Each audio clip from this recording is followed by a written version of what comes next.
Good morning, water-based humans. So I was talking to Claude this morning, and it said as long as we have Kicad MCP Server installed, that Claude can pull a schematic off of a data sheet and throw it in Kicad successfully.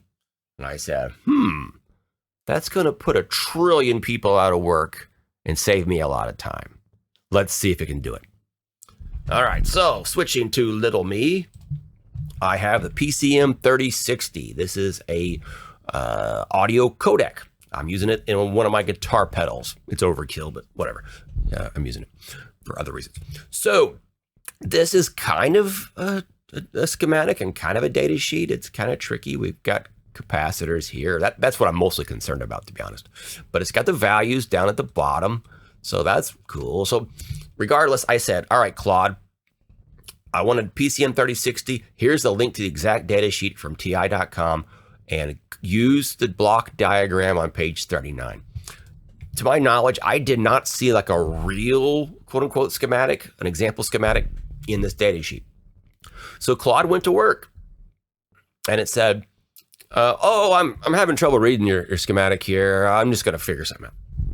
And I said, all right. It didn't ask me if I wanted it to proceed or stop. It just went. So off we go, and like 20 minutes passes, and then we get this. And this is a screenshot. Sorry, whatever. So we've got resistors with no values, capacitors, no values. I don't really know what's going on. And I said, hey, Claude, we don't have any values or reference designators. Claude goes, oh, they're there. So I took some time and looked, and they were all in the top left corner, piled on top of each other. Very easy to miss. And so Claude tracked it down. Turns out it is a bug within the Kicad MCP server. All right, shit happens. So that code's not quite ready yet. I'm not going to blame Claude for that. So I worked with Claude to make things better.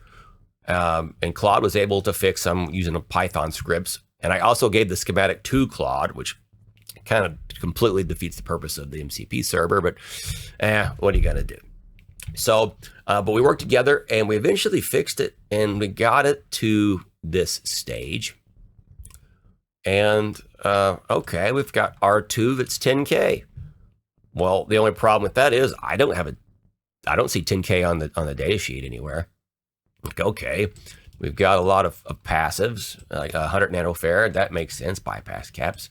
But then we got like 9, 10 microfarad capacitors. I guess these are the polarized caps. I don't know. But there's just a lot of capacitors, like more than we should need. We do have 3.3 volt and 5 volt rails on this thing. So VDD and VCC. So yeah, we need a few capacitors, but we don't need like 1,000. So I don't know where Claude got that idea that we need so many resistors. Oh, also, there's a 220K resistor here too. Don't ask me why it's up here. Anyway, so that could be a disaster too. So I don't really know what to do with this. It's not like we have exactly what we needed. So on one hand, I'd say this is not ready. But the MCP server code itself is clearly a little bit not ready. That's buggy still. That's okay. There's probably one person working on it. That stuff can get worked out in time. But what I'm not so sure about is when Claude said, hey, yeah, I know you told me to use page 39. I'm just going to find something else. And I have no idea what it used. And I have no idea what it was thinking. I don't know where any of these capacitors came from or where they're supposed to go. The polarized part is very important for the audio side. You got to keep distortion down. And you got to be aware of DC voltages. So polarized capacitors matter. So anyway, Claude just kind of did its own thing. And that bothers me. And so, because its judgment was not correct in this case. So, Claude was very clear. Make sure you double check me. All right, no problem. I will double check you.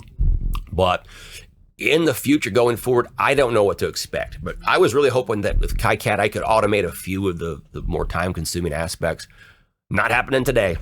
All right, guys. See ya.